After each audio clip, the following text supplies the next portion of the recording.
C. Joseph Vijay எனும் நான்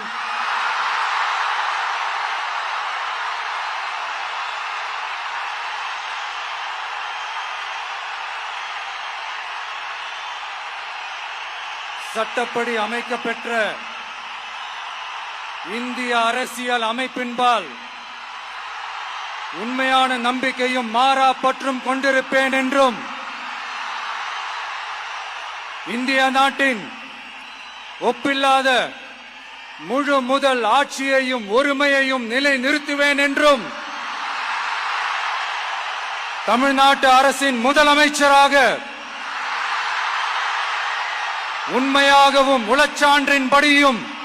என் கடமைகளை நிறைவேற்றுவேன் என்றும் அரசியல் அமைப்பிற்கும் சட்டத்திற்கும் இணங்க அச்சமும் ஒருதலை சார்பும் இன்றி